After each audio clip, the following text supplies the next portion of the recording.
the white belt. In order to earn your white belt, you need to know 3 things. First is how to hold your instrument. Second is how to make a sound with your right hand.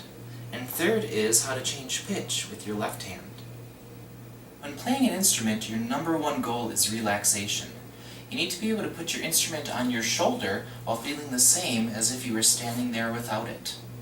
You also need the complete ability to move both hands around while holding your instrument. If your instrument isn't set up right and you have to squeeze your shoulder and your chin, then you won't have full control over your arm muscles, which will lead to your fingers not working right, which will significantly affect your playing. And if you play with tension like that, by the time you finish high school, you'll have pinched nerves and other health issues. Playing violin or viola shouldn't hurt. Pain is your body's way of telling you not to do something. So if ever anything hurts, stop what you're doing and figure out what you're doing wrong. If you're not sure what caused the pain, come to String Samurai Club and ask me, and I'll take the time to make sure your body's moving the right way. That being said, there are 2 kinds of pain. One kind is a gentle warmth. This is okay, it just means that you've been using your muscles a lot, now they're tired and they're starting to recover. The other kind is a sharp pain. This is the one to avoid. The secret to playing without tension is having the right shoulder pad and chin rest, because the shoulder and chin are where the instrument contacts your body, after all. Let's start with the shoulder pad. There are 3 types of shoulder pads you can get, and which one will fit you will be determined by your body size. This one is called an Everest, and is what I recommend most kids to get. There are other brands that look like it, but they tend to break really easily, whereas the Everest rarely breaks. The Everest is adjustable. You can turn the feet to change how high it gets off your shoulder. The Everest shoulder pad fits on your shoulder like this. You'll notice that there's a high part and a low part. You want the high part on your shoulder and the low part on your chest. If you put it on right, it'll lift the instrument more horizontal, but if you put it on backwards, it'll make the instrument more vertical. Here's how to put an Everest on. First, put the high part on your shoulder, and then hold the instrument on top. This is just so you don't put it on backwards. Now flip it upside down, and then ease both of the feet on from the edge of the instrument until they're fitting securely.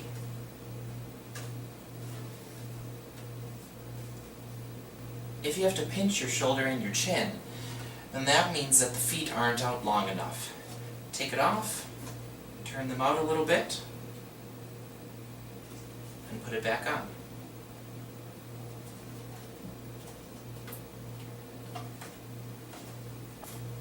If the opposite is true and you have to really crane your neck to reach the chin rest, that means that the feet are out too far. So take it off and turn them the other way. Where the feet fit on the back is up to you. I recommend starting with them straight, and then if it feels weird, you can experiment with moving one side up and the other side down. People with particularly small necks will often use a foam shoulder pad instead. This is because it's a little shorter than the Everest. Foam shoulder pads come in different sizes. This one is a size 6, and at school we have all the way down to a size 3. You'll notice that the foam shoulder pad has one side that's thicker, one side that's smaller. Just like on the Everest, the lower side goes down onto your chest. So find the point that sticks out the furthest. Put that on your chest. In order to use a foam shoulder pad, you're going to need a rubber band. To hang that on your instrument, you loop it over your chin rest, and then stretch it around to the opposite corner of the back. Put the thickest part of your shoulder pad onto your chest, the instrument on top, and flip it, just like we did with the Everest. Then you can put it underneath the 2 sides of the rubber band that are sticking out. When you do this, your shoulder pad is going to try to move sideways on you. So you can lift up the rubber band and put it down to sink into the foam. We want your shoulder pad centered in the middle of the lower bout, but we want it off to the side towards your shoulder. People that are very small or that have very short necks will sometimes use just a cloth. This can be the same type of cloth that you use to wipe the rosin off your instrument. Start off by putting a rubber band on, just like with the foam shoulder pad. Then, tuck the cloth underneath the rubber bands. The vast majority of people shouldn't use just a cloth for a shoulder pad, because it can be very slippery. But sometimes it's the only thing that'll fit, and it's better than just having the instrument by itself on your shoulder. Let's talk about the angle of your instrument. The angle of your instrument is vital to playing relaxed and with a good sound. But that angle is actually quite complex. Some of you may have started learning about coordinate graphs in math class, where you describe where something is based on how far left or right, up or down, or forward and back it is. Our instrument can be thought of the same way. It can rotate left and right, up and down, and in and out. First, make sure the instrument is on the left side of your body. This is true whether you're left or right-handed. In viola or violin, we use both of our hands for different things, so it doesn't matter whether you're left or right-handed. So the first angle is left and right. Imagine that you are standing on a giant clock, and the 12 o'clock hand is facing forward. So we have 12, 1, 2, 3, 4, 5, 6, 7, 8, 9, 10, 11, 12. You want to find the 10 o'clock position, and that's where you want your instrument to point. If your instrument's all the way over at 9 o'clock, then you won't be able to reach with the bow. And if it's all the way over at 11 or 12 o'clock, then you'll be playing with tiny little T-Rex arms. The next angle of rotation is up and down. If you're playing violin, then we want the instrument coming straight out, parallel to the floor. There's some disagreement about the angle in viola circles. Some people feel that the instrument should be held just as high as a violin. Other people point out that an adult-sized viola is bigger and heavier than a violin, and feel that it's okay for the scroll to be a little lower. I don't think it really matters that much, but since you guys are using fractional instruments, meaning that your violins and violas are smaller than an adult size, and indeed your violins and violas are probably the same size as each other, for now you should probably aim your scroll straight out like a violin. When you get to a 15-inch or bigger viola, you can always change your mind and lower it a bit if that seems better to you. The third angle is the tilt. If your instrument is too straight, then your bow elbow won't be able to reach your low string. If your tilt is too low, then you'll be hitting yourself in the stomach while you play. So somewhere in the middle is best, and you might even change this angle slightly as you play, depending on which strings you're using at the moment. If you have an Everest shoulder pad, you change this angle by adjusting the height of your legs. If you lengthen your chest screw and shorten your shoulder screw, your instrument will tilt up. Theoretically, your chest screw should always be longer than your shoulder screw, unless you're barely big enough for the Everest, in which case you'll have both of your legs in as far as they can go. If you have a foam shoulder pad, they come in different heights. You can change the angle of your instrument by swapping to a different size shoulder pad, although it's not as customizable as an Everest and it tends to slip around sometimes. How exactly your instrument fits on each axis isn't the same for everybody.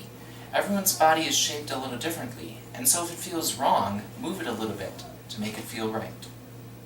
However, it should be pretty close to this. 10 o'clock, not shooting the birds, not shooting the ants, not totally flat, not totally sideways. Okay, now let's talk about chin rests. Most instruments come with a chin rest that's off to the side of the instrument. I'm guessing this is because you can get a better view of the fingerboard while you play, kind of like how when playing video games you can see more when playing in third person rather than first person view. However, if playing with your head offset to the left feels wrong, you can try a chin rest that sits in the middle of the instrument, like this one. What angle should your head hold the chin rest? Some people use their chin, some people use their cheek, and most people are somewhere in between. For me, I don't actually care which part of your head is touching the chin rest. Rather, you want to make sure that your neck is straight, not crooked. If you're playing crooked, then eventually you'll pinch a nerve in your neck, and oh my gosh, that is so painful when it happens.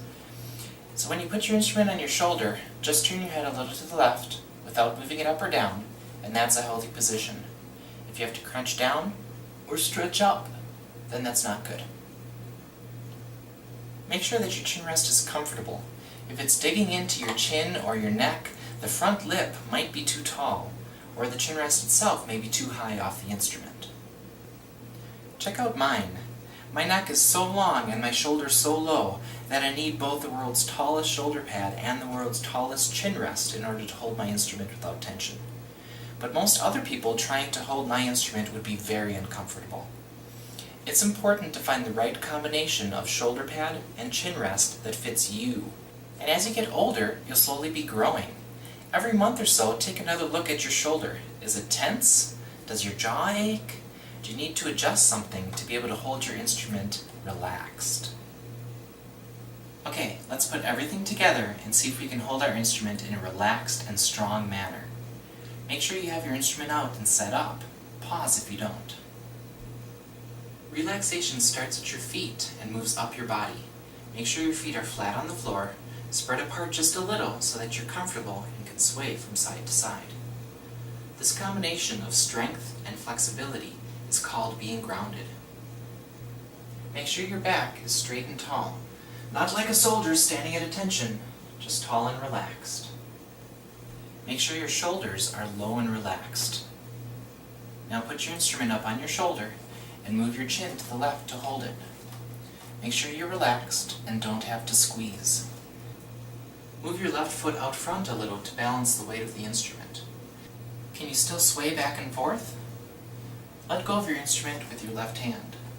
Move your left arm around, touch your right shoulder.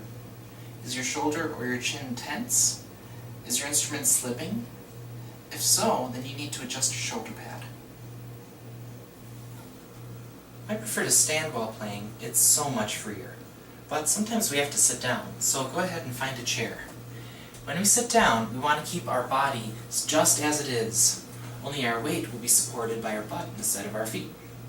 Keep your back straight and tall as you sit down. Make sure your feet are still grounded. Can you still sway back and forth? Are your shoulders still relaxed? Is your chin still relaxed? Can you still move your left arm around? Alright, continue to part 2 to learn how to make a sound.